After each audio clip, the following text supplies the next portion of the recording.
Hey gang, today finds us in Wauwatosa, Wisconsin. We're just northwest of Milwaukee. Want to give a shout out to Tracy D, who suggested the story of little Buddy Schumacher, who was murdered in the 1920s. A really sad story.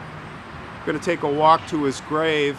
We're at Wauwatosa Cemetery, so let's go check out some gravestones also. It's a beautiful little place here.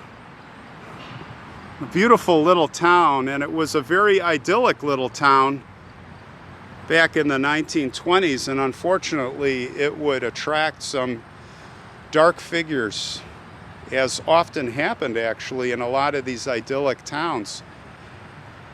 So Arthur Buddy Schumacher was born September 2nd, 1916, and his parents, Arthur and Florence May, lived here.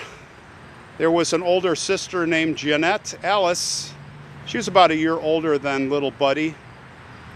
And they were living here quite comfortably. They had a quiet and happy life, a normal life that anyone could expect, that most people had.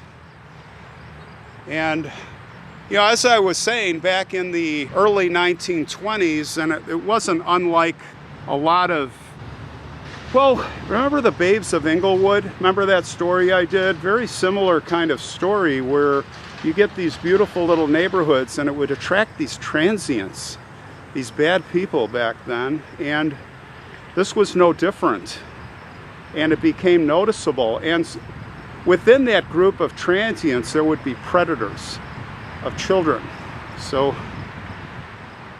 this is kind of the story we're going to talk about today, because little Buddy became most probably a victim of one of those transients. Now, it's kind of a whodunit, and there's a lot of information. So they're living here, everything was great, and people began monitoring their children more closely.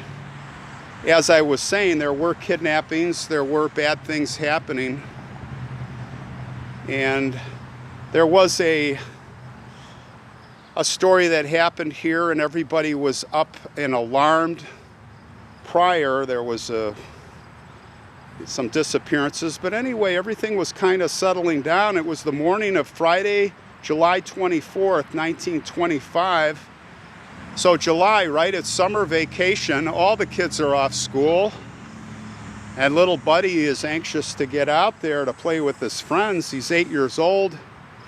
So he ate his breakfast as usual. He left the house around 9. He said, "Hey, Mom, I'm going to take the train with my buddies. We're going to go down to the swimming hole."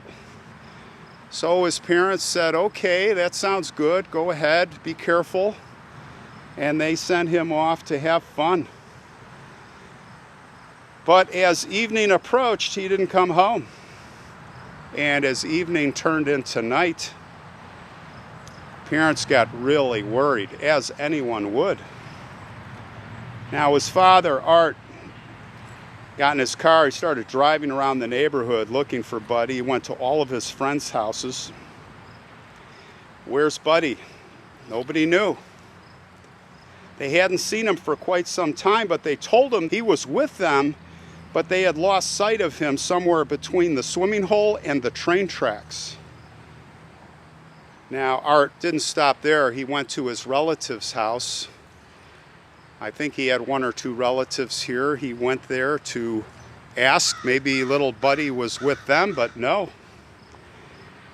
So they organized a town-wide search, and of course they called the police. Things were getting serious now, and now this being, I think, the second major incidence of a disappearance, and the news media just really picked up on it. All the newspaper men started arriving. They wanted to get the story. So they went to the swimming hole, of course. They traced the train tracks. What happened was the boys, you know, they got on the train, but they hopped off the train. It wasn't a official stop. So they found that place, and of course they didn't find him. And now the police were really involved. Now the media The newspaper men, they wanted to get their story. What happened to little Buddy?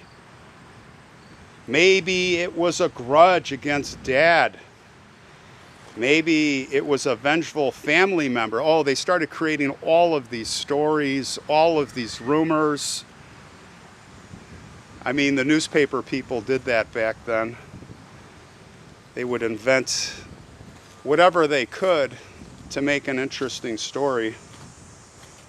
Now, the police chief's name was George Baltus, and he wanted to get an arrest.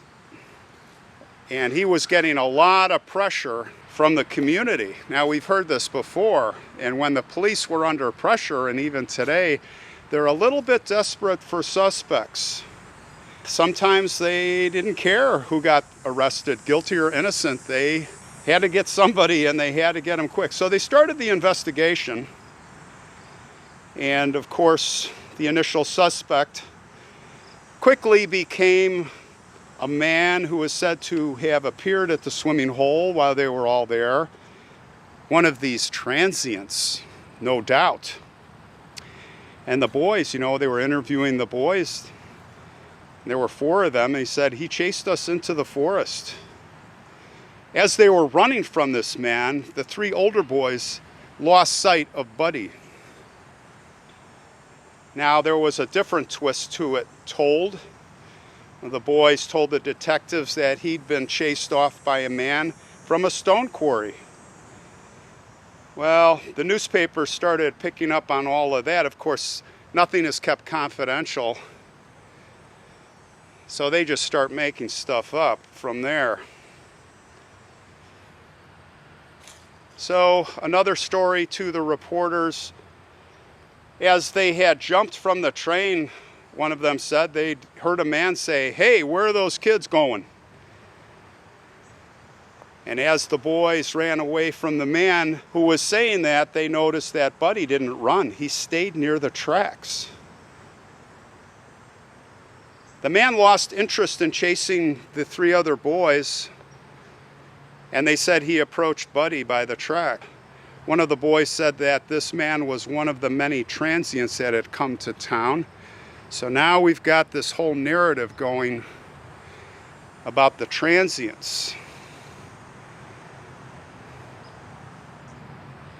It was now July 27th, 1925, and a 10-year-old boy came forward. He was an orphan who lived among the transients. Of course, many of those transients were young orphans, and he said that he would lead police to where Buddy was actually last seen. He said that he and his friends, who had set up a small camp in the woods there, had repeatedly been harassed by this pair of middle-aged men. And the camp was very close to where Buddy's friends said they jumped off the train. So they went there, but the men were no longer around. And of course, they could not be found. So time went on. Nobody could find Buddy.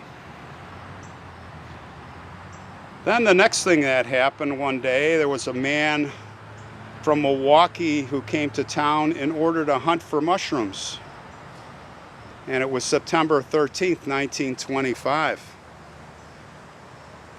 After a few hours of searching without success, he looked through the branches as he was walking, and he saw a small thicket which had a really weird look to it. And he was curious, so he went over to check it out. And there, horrifyingly, he found the body of little Buddy Schumacher. He knew what Buddy looked like from the papers. So he got a hold of the police, of course. He got out of there, and they came back, and they did confirm it was little Buddy. His body was badly decomposed, and very sadly, it was apparent that he was mutilated. He was attacked. We can only wonder what that means.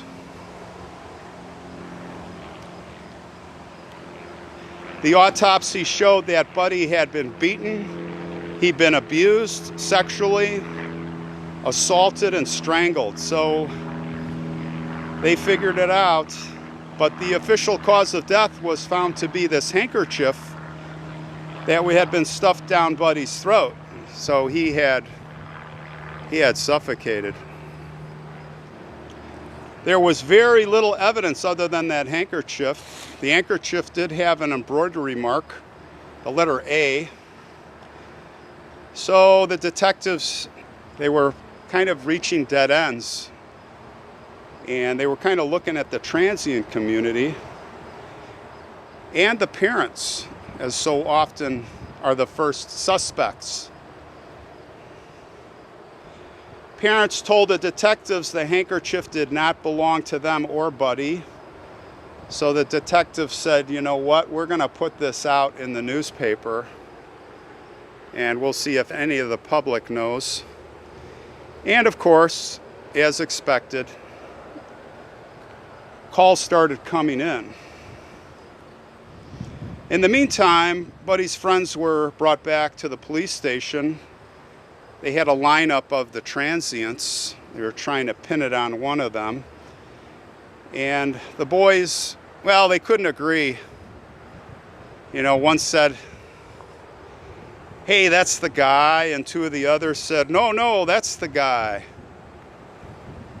And then two of them picked out the same guy. And just like the Babes of Inglewood story, the police began gathering evidence to try to back into a case against this man. His name was Edward Vreeland. Next, two of these 10-year-old boys came forward and stated that Edward had taken them for a walk and then mistreated them. Now things were lining up. Of course, Edward denied all of this. Short time later, on September 22nd, Edward wanted to see the police. He confessed to them that he often suffered from memory lapses. Uh-oh. He said it could have been me. I don't know. I don't remember it, but I don't know. Maybe I did do it. Oh boy, newspapers got a hold of that. They got a hold of that and really ran with it. Not the thing to do. Now, Edward had a brother named Charles, and Charles was mortified when he heard about all this. It's like, what are you doing? So he drove from Illinois up here to the north to see him, and he hired a local attorney here in town to represent Edward. Luckily.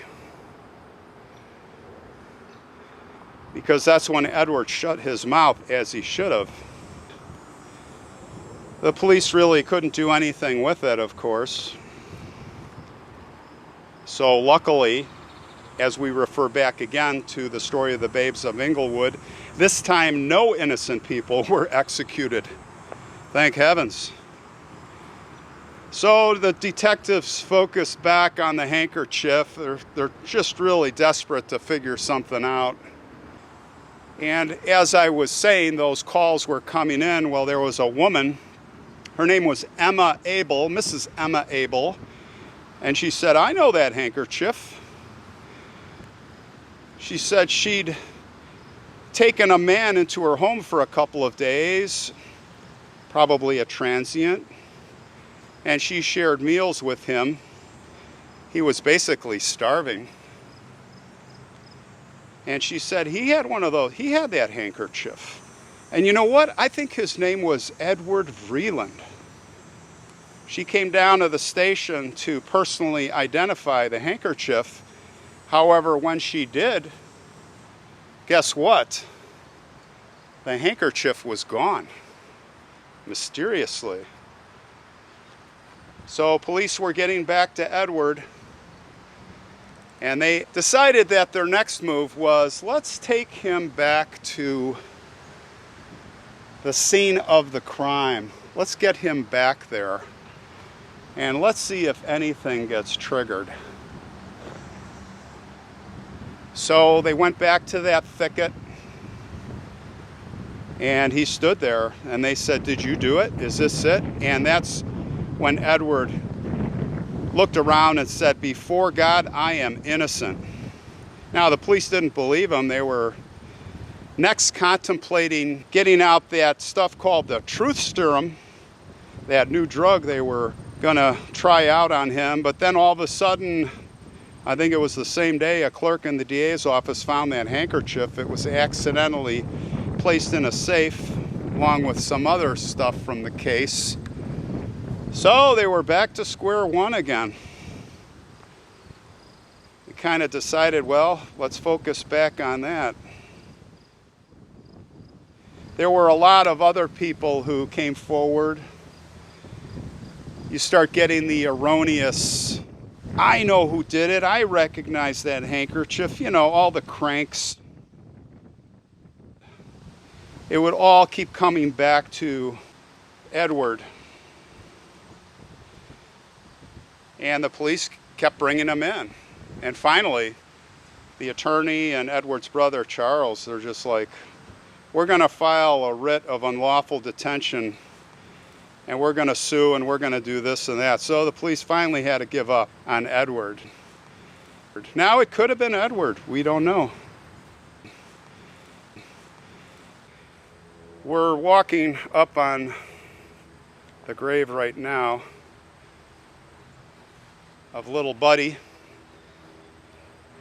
Someone has brought some flowers and an American flag here.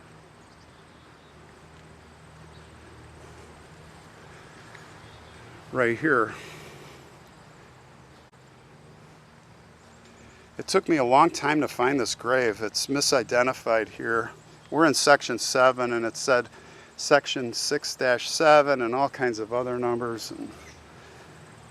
But we were able to find it. I did GPS it on Find a Grave. So there is his stone, the little guy. 1916 to 1925. Arthur L. Schumacher. That's Buddy. Now his folks are buried right over here. And someone, whoever the person is that's visiting, brought the same flowers for his folks. They're 3 rows back here. And this would be Florence and Arthur's grave. Right here.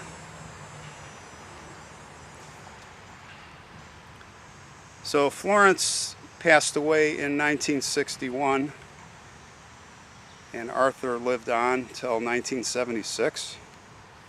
Well, Arthur was pretty old.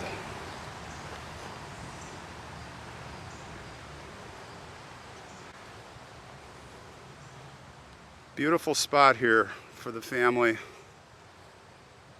So sad this little boy's life was cut short as it was.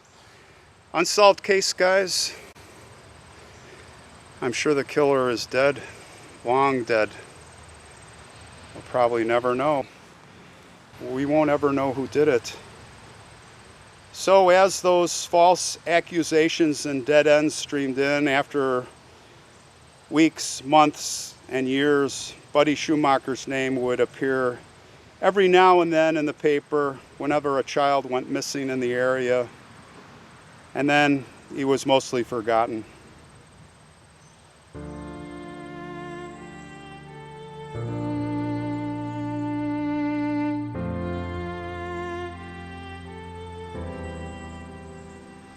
The Schumachers, they eventually sold their home here. They moved. And like I say, the case is unsolved to this day. And I guess this will remain as an unsolved case. So little Buddy, Arthur Schumacher, and Florence and Arthur Sr., rest in peace.